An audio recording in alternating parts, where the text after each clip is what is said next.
메시아의 탄생은 유대교회가 가장 먼저 알아야 했습니다. 그들이 그리스도의 초림에 대한 전문가들입니다. 그런데 하나님께서 예루살렘을 통해서 전한 게 아니라 이방 사람들 동방 박사를 통해서 그 소식을 전달했습니다. 왜 그랬을까요? 왜냐하면 그 당시 교회는 졸고 있었고 관심이 없었습니다. 천사들이 예루살렘의 교회에게 알려주고 싶어도 알려줄 수 있는 사람들이 별로 보이질 않았습니다. 집중하지 않고 있었습니다. 그래서 하나님께서 어쩔 수 없이 멀리 떨어져 있는 동방 박사들의 마음을 움직이기로 결정한 것입니다. 마지막 때도 이 역사가 반복되게 되는 것입니다. 교회는 잠들어 있고 주의 재림에 대한 관심이 없게 됩니다. 뉴스와 미디어를 통해서 재림의 징조들이 계속해서 선포되고 있지만 마치 동방 박사들처럼 선포하고 있지만은 교회는 관심이 없습니다.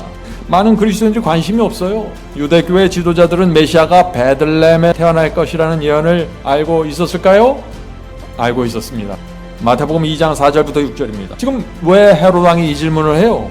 동방 박사가 베들레헴에서 유대인의 왕이 난다고 하니까 헤롯 왕이 마음이 급해졌습니다. 그래서 이 성경을 잘 알고 있는 대제사장과 서기관들을 불러 모아서 메시아가 어디서 태어난다고 예언되어 있느냐 하고 묻는 것입니다. 어떻게 대답했습니까? 정확한 대답을 했습니다. 분명히 알고 있죠? 베들레헴에서 태어난다는 사실 정확하게 알고 있었어요. 이는 선지자로 이렇게 기록된 바, 구약 성경에 이렇게 기록된 바, 또 유대 땅 베들레헴아 너는 유대 고을 마을 중에 가장 작지 아니하도다. 네게서 한 다스리는 자가 나와서 내 백성 이스라엘의 목자가 되리라 하였습니다.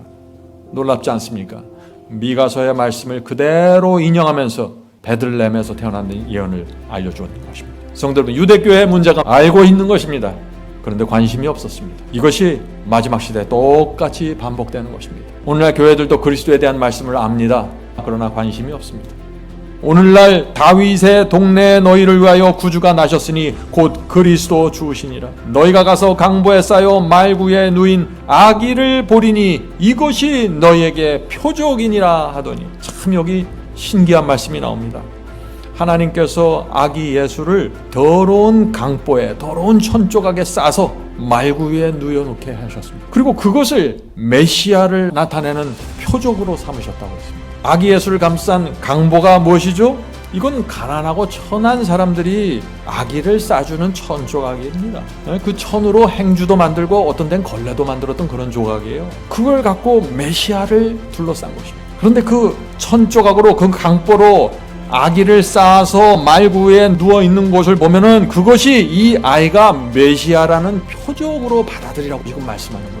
성도 여러분, 참 이상하죠? 많은 경우에 진리는 이렇게 초라하고 누덕누덕 기운 천조각에 쌓여있는 것처럼 보입니다.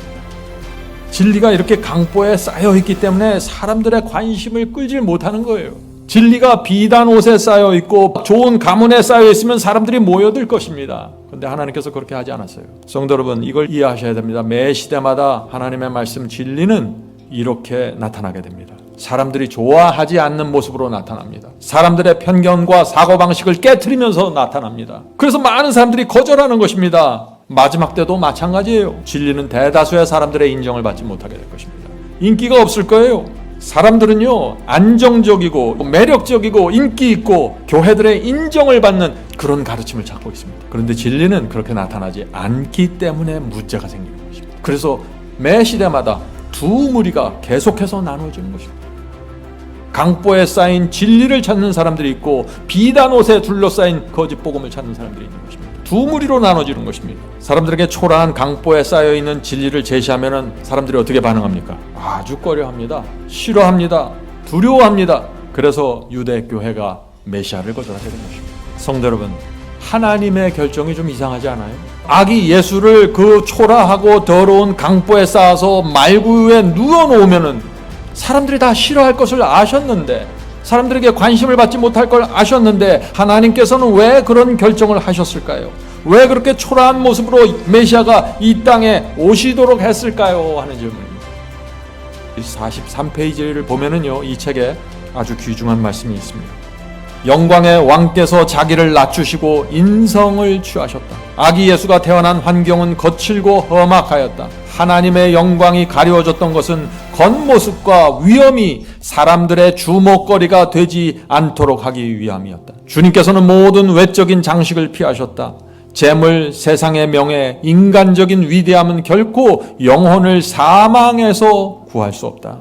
성도 여러분, 진리를 강보에 쌓아서 구유에 뉘어놓은 이유를 이제 아시겠습니까? 하나님께서는 겉모습 때문에 진리를 받아들이는 것이 아니라 진리가 갖고 있는 그 가치 때문에 주목하게 되길 원하셨던 것입니다. 왜냐하면 그렇게 해야만 이 진리가 우리 영혼을 죄로부터 구원할 수 있기 때문입니다. 예수께서는 어떤 세속적 성질의 매혹적인 것으로 사람들을 그의 편으로 이끌려고 하지 않으셨다. 오직 하늘의 진리의 아름다움만이 그를 따르고자 하는 자들을 이끌어야 하였다.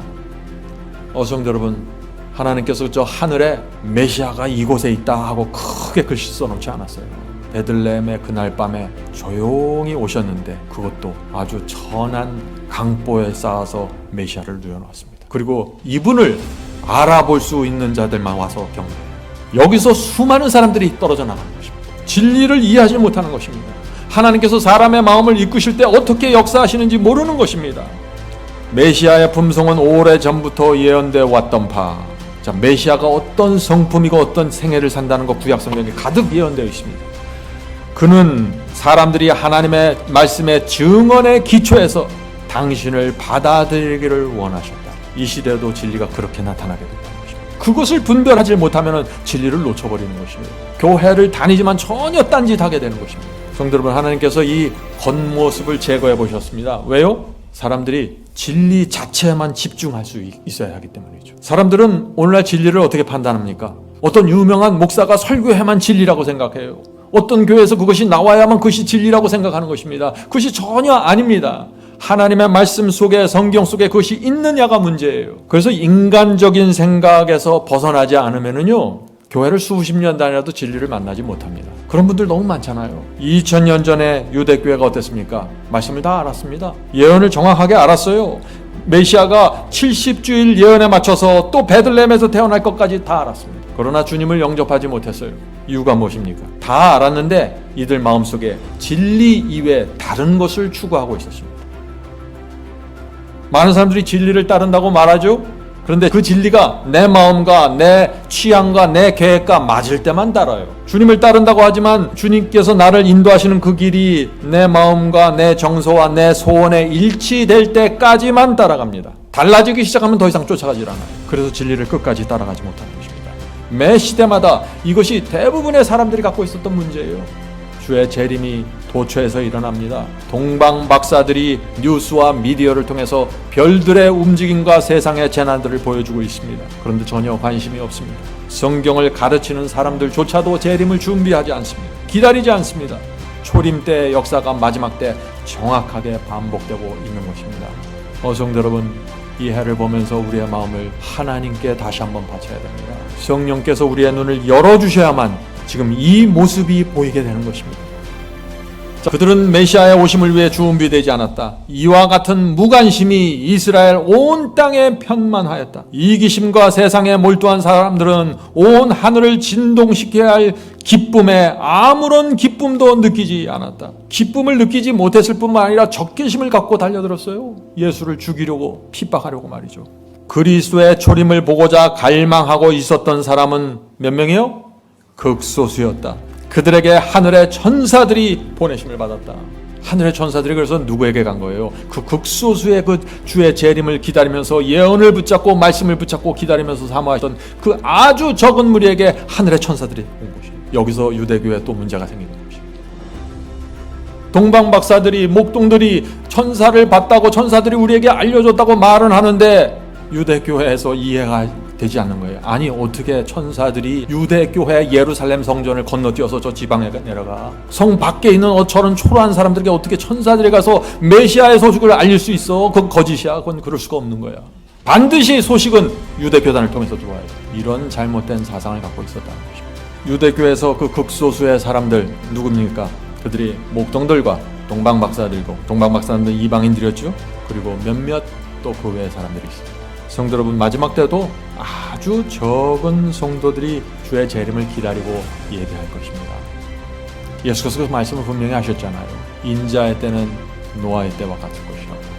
인자의 때는 롯의 때와 같을 것이라. 인자가 이 땅에 올 때 내가 믿음을 보겠느냐고 했습니다. 무슨 얘기예요? 아주 적은 사람들이 그리스도의 재림을 위해서 준비할 것이라는 얘기입니다. 근데 왜 초림 때도 그렇고 재림 때도 그렇고 왜 자꾸 예수께서 오실 때마다 적은 사람들이 주의 오심을 바라보고 기다릴까요? 교회 다니는 사람들은 많아요. 근데 적은 사람들입니다. 왜 그럴까요? 많은 사람들이 진리 이외에 다른 것을 기대하고 바라보고 있기 때문이에요. 교회는 다닙니다. 근데 그들이 교회 다니는 이유와 목적이 다른 데 있다는 것입니다. 정확하게 집중하지 못하고 있다는 것이에요. 그래서 자꾸 착각하고 헛다리를 짚는 것입니다.